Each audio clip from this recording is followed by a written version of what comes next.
Hello बच्चों, welcome back to my YouTube channel all class update में आप सभी का बहुत बहुत स्वागत है। आशा करती हूँ आप सभी बहुत अच्छे होंगे। आप लोग की पढ़ाई भी बहुत अच्छी चल रही होगी क्योंकि आप लोग का एग्जाम भी बहुत ही नज़दीक है। उस टॉपिक पे मैंने एक ऑलरेडी वीडियो बना रखा है, तो आप लोग उस वीडियो को जरूर देख लीजिएगा। आप लोग का एग्जाम कब होने वाला है। तो चलिए आज मैं लेकर के आई हूँ। आप लोग देख ही रहे होंगे ये कौन से सब्जेक्ट का है, तो जो कि हर एक स्टूडेंट्स का है। ये अंडरस्टैंडिंग इंडिया बहुत सारे स्टूडेंट्स का है, तो उसका मैं प्रिपरेशन कराऊंगी आप लोगों के सामने। कब तक? जब तक आप लोगों का एग्ज़ाम नहीं होगा तब तक मैं प्रिपरेशन कराऊंगी, डे वाइज डे करके, लेक्चर 1 लेक्चर 2 करके पूरा कराऊंगी। ऐसा मत सोचिए आप लोग कि ये सब्जेक्टिव है तो सब्जेक्टिव थोड़ी आएगा, नहीं। तो उस टॉपिक पे वीडियो मैंने ऑलरेडी बना रखा है कि कैसा आप लोग का क्वेश्चन आएगा, तो ऐसे भी मैं बता दे रही हूँ। जैसा कि आप लोगों को पता ही होगा, आपने पहले ही वीडियो देखा होगा मेरा, या तो पहले ही आप लोगों को जानकारी होगी।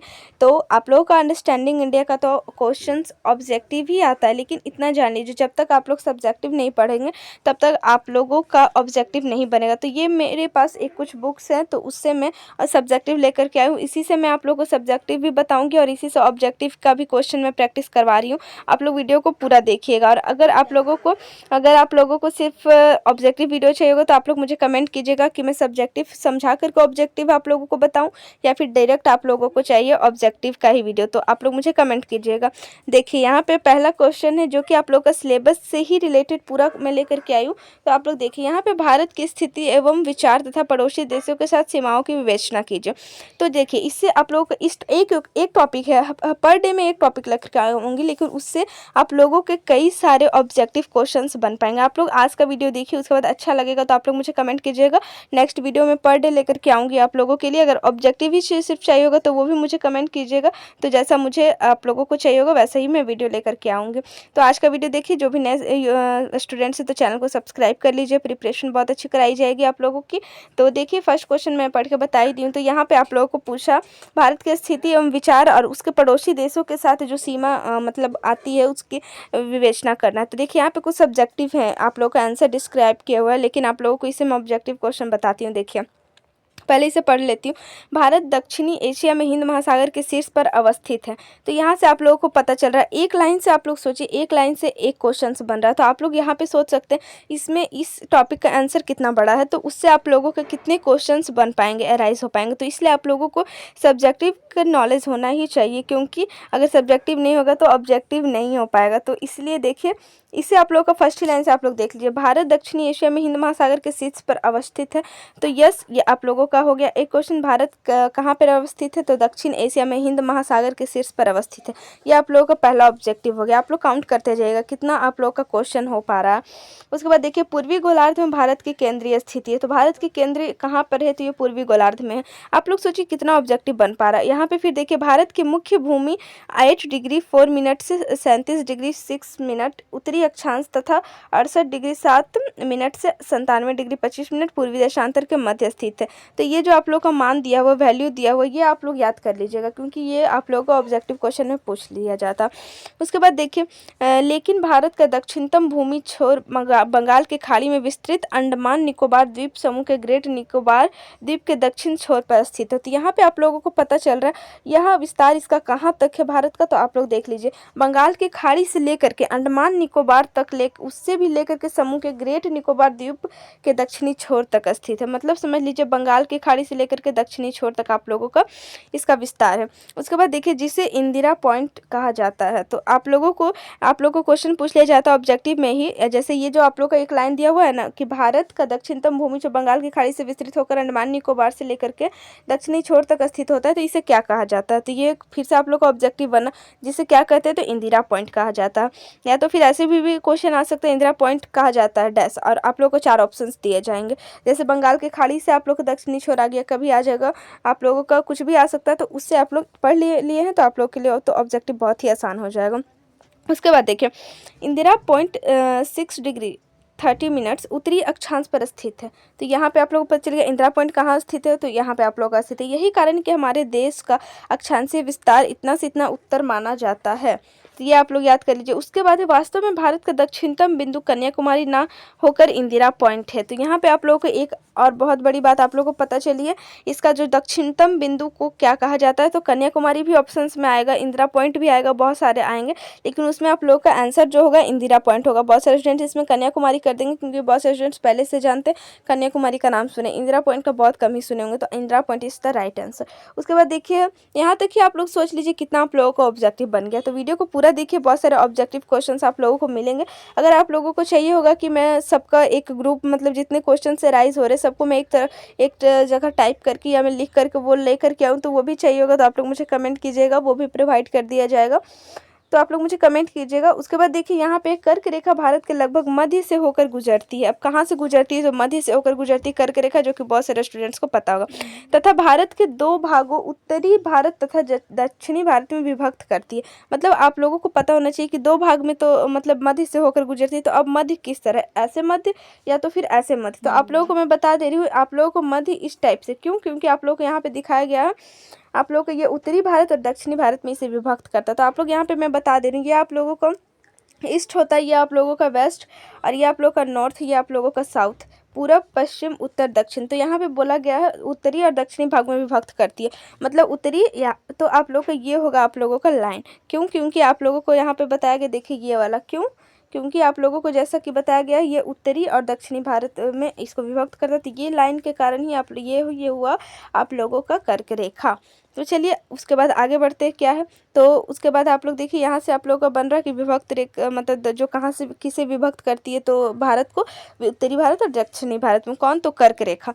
उसके बाद है यह कर्क रेखा भारत तथा दक्षिणी में विभक्त करती है। कर्क रेखा भारत के 8 राज्यों गुजरात, राजस्थान, मध्य प्रदेश, छत्तीसगढ़, झारखंड, पश्चिम बंगाल, त्रिपुरा तथा मिजोरम से होकर के गुजरती है। तो आप लोगों को इससे भी आप लोग का क्वेश्चंस डायरेक्ट पूछ लिया जाता है ऑब्जेक्टिव में कि किस किस रेखा से आप लोग किस किस राज्यों से कर्क रेखा होकर के गुजरती थी। इसका एक शॉर्ट ट्रिक है, वो भी मैं आप लोगों को बता दे रही हूँ। या तो आप लोग मुझे बोलिए, उसके लिए मैं एक नया वीडियो शॉर्ट्स लेकर के आऊँगी, तो उस पर मैं बता दूँगी, आप लोग वो देख लीजिएगा वीडियो। एक बहुत ही अच्छा ट्रिक है, बहुत अच्छे तरीके से आप लोगों को याद हो जाएगा। अगर बहुत सारे स्टूडेंट्स को पता होगा तो आप लोग मुझे कमेंट करके बताइएगा, मैं बताऊँगी क्या ये सही है या नहीं। तो देखती हूँ किस टाइप के शॉर्ट ट्रिक्स आते हैं। तो चलिए उसके बाद यहाँ से आप लोग का देखिए और भी ऑब्जेक्टिव बन गया। उसके बाद देखिए, वर्तमान में भारत का कुल क्षेत्रफल इतना वर्ग किलोमीटर है। तो आप लोगों को पता होना चाहिए कितना है, क्योंकि ऑब्जेक्टिव क्वेश्चन आ जाते हैं। तो यहाँ से भी आप लोग का ऑब्जेक्टिव बन गया। उसके बाद है, जो विश्व के कुल क्षेत्रफल का लगभग 2.4% भाग है। इतना भाग है, जो कि आप लोगों का कितना भाग में मतलब भारत पड़ता है। तो विश्व बहुत बड़ा आप लोग समझ लीजिए। तो आप लोग का 2.4% भाग, तो मान के चलिए इतना ही आप लोगों का भारत है, ऐसा आप लोग समझ सकते हैं। उसके बाद चलिए, भारत के इस क्षेत्रफल में जम्मू कश्मीर राज्य का इतना वर्ग किलोमीटर का वह क्षेत्र भी सम्मिलित है, जो पाकिस्तान और चीन में गैर कानूनी रूप से अपने अधीन कर रखा। तो भारत के जो ये क्षेत्रफल दिया हुआ आप लोगों को मैं बता दे रही हूँ, उसके इसमें से आप लोगों का वो क्षेत्र भी आता है जहाँ पे जम्मू कश्मीर का राज्य जो है उसका आप लोगों, जो कि अब तो राज्य रहा नहीं है, आप लोगों का यूनिटी एंड टेरिटरी बन गया, तो वो आप लोगों का, तो उससे में आप लोगों का है पाकिस्तान और चीन भी उसमें शामिल होता है। वैसा क्षेत्र जहाँ पे जम्मू कश्मीर में पाकिस्तान और चीन का वो कोई ना कोई क्षेत्र वैसा आता है, तो उसमें वो भी आप लोगों का शामिल है। उसके बाद क्षेत्रफल की दृष्टि से भारत विश्व का 7वां बड़ा राष्ट्र है। क्षेत्रफल की दृष्टि से देखा जाए तो कितना बड़ा राष्ट्र है, तो ये 7वां बड़ा राष्ट्र है। तो ये आप लोगों का डायरेक्ट क्वेश्चन पूछ लेगा ऑब्जेक्टिव में, ये आप लोगों को पता होना चाहिए। उसके बाद चलिए, ऐसे आप लोग टेंशन मत कीजिए कि मैं सब्जेक्टिव लेकर के आ रही हूँ तो ऑब्जेक्टिव इस टाइप से बता रही हूँ। तो आप लोग को इससे नॉलेज और भी बढ़ रहा है। अगर इससे रिलेटेड कोई भी ऑब्जेक्टिव क्वेश्चंस आते तो आप लोग अच्छे से उससे मतलब अटेम्प्ट कर पाएंगे। ऐसा कोई क्वेश्चन नहीं होगा जो कि आप लोगों का छूटेगा, इसलिए मैं ऐसे लेकर के आ रही हूँ। अगर आप लोगों को सिर्फ ही ऑब्जेक्टिव चाहिए होगा तो वो भी मुझे कमेंट कीजिएगा, मैं ऐसा करूँगी, यही सबसे आप लोगों के लिए ऑब्जेक्टिव क्वेश्चंस चूज़ करूँगी और फिर आप लोगों के लिए वो सिर्फ लेकर के आऊँगी। तो जैसा चाहिए होगा आप लोग मुझे कमेंट कीजिएगा। तो देखिए कहाँ तक थी मैं, हाँ, फिर भारत का उत्तर से दक्षिण दिशा में अधिकतम विस्तार इतना वर्ग किलोमीटर तथा पूर्व से पश्चिम दिशा में अधिकतम इतना विस्तार किलोमीटर है। तो ये रहा आप लोगों का विस्तार, जो कि आप लोग याद कर लीजिएगा, इतना से इतना तक है। उसके बाद है, पड़ोसी देशों के संदर्भ में भारत का महत्व हिंद महासागर के कारण विशेष रूप से बढ़ गया। पड़ोसी देशों के मामले में बात किया जाए तो भारत का महत्व किस कारण से बढ़ा, तो हिंद महासागर के बारे में बढ़ा, जो कि मैं पहले ही बताई थी आप लोगों का। हिंद महासागर दक्षिणी में पड़ता है, वहीं पे आप लोगों का भारत भी स्थित है।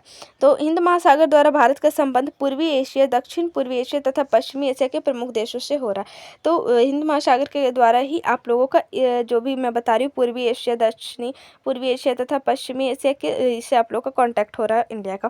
उसके बाद देखिए स्थानीय मार्गों द्वारा भारत का संबंध उत्तरी एशिया तथा दक्षिण एशिया के देशों से रहा है।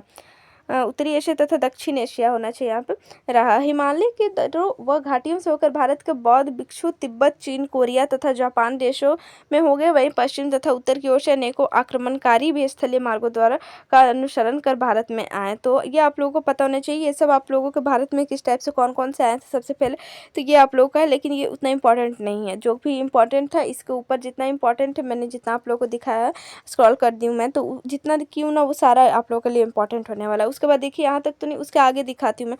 तो ये है आप लोगों का पूर्वी गोलार्ध की मध्य स्थिति 90 डिग्री पूर्वी देशांतर है। तो ये आप लोगों को पता होना चाहिए, जो भारत से होकर गुजरती है। पूर्वी गोलार्ध की मध्य स्थिति इतना है जो भारत से होकर गुजरती है, जबकि भारत की केंद्रीय मध्यवाह रेखा इतना पूर्वी देशांतर रेखा है। ये देखा नहीं रेखा। उसके बाद चलिए यहाँ पे ये भी आप लोग, ये लाइन भी आप लोगों के लिए इंपॉर्टेंट है, ये आप लोग देख लीजिए। उसके बाद इसी आधार पर यह कहा जा सकता है पूर्वी गोलार्ध में भारत की स्थिति लगभग केंद्रीय है। पूर्वी गोलार्ध में जो पूर्वी गोलार्ध है तो वहाँ पे आप लोग भारत की जो स्थिति है केंद्रीय टाइप की एक हो जाती है। उसके बाद देखिए दक्षिणी पूर्वी एशिया तथा दक्षिणी एशिया के संदर्भ में भारत अंतर्राष्ट्रीय व्यापार की दृष्टि से अति महत्वपूर्ण है, जिनके निम्नलिखित कारण है। तो ये आप लोगों को उतना इंपॉर्टेंट नहीं है, इस लाइन को मैं स्किप करती हूँ।